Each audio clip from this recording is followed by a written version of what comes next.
रामकृष्ण हरी. कसे आहेत सगळे? मस्त आहेत ना? मी पण मस्त आहे. कसलं मस्त हो. लई माझ्या मागं बघा, लई ताप लागलाय माझ्या मागं. काय करावा काय नाही मला काही समजा नाही. किती दिवस झालं माझं इडवचं कंटिन्यू होय नाही. माझं इडव नीट जायना तर कसं तरी टेन्शनमध्ये माझे इडव असते तर. आणि महिना झालं बघा असा माझ्या मागं लागले. मी काय करून काय नाही. माझी मजबुरी सांगू पण वाटत नाही मला. लाज वाटते सांगायची. असं वाटते पाहुणे रावणे आपले बघत येतं. हसायला येतं ना सगळ्यांना. कुणाला हे वाटते, खुशी वाटते या सगळ्यांना, पण असं दुःखच वाटतं की असं माझ्यावर एवढा टाईम आला आहे. माझे इडवच बनानात बघा. आणि इडव बनानात कसे बघा, म्हणजे कामं झालेत माझे बंद. काम करत होते, कामं झालेत माझे बंद. आणि कामं बंद झालेत ना, काय डोकं माझं काही चालं नाही. आणि आम्ही आता कामाला सध्या तर महिना झाला कोणीच नाहीत. आपण कसं कामं धंदे करत होतं म्हणून आपलं परिवार खुशीमध्ये चालत होतं. पण आत्ता असं झालं आहे ना, इडव करायला बी मला काय मन लागा नाही. आता कुणाच्या लेकराला बरं नसलं तर कुणाचं मन लागन का तुम्ही सांगा.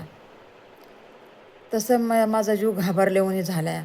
पण मी कुणालाच माझं काय सांगत नाही. कुणालाच नाही सांगत. असं वाटतंय आपले नातेवाईक बघतात हे खरं पण वाटतं ना.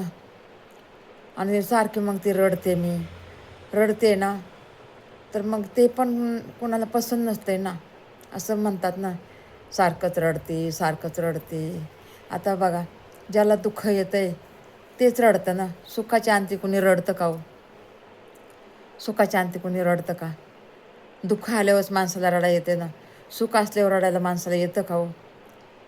ज्याच्यावर दुःख येतं आहे ना त्यालाच माहिती असते सुख काय आणि दुःख काय.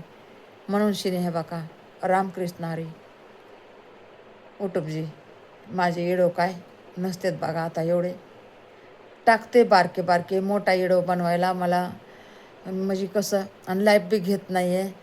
लाईफमध्ये बी लय वाईट वाईट बोलतात ना. मग बघतात ना सगळेजण, कुणी बी आपलं मुलं मुली बघतात आपल्याला, म्हणतात काय एवढे कमवायला लागली, एवढं वाईट बोलणं खाती.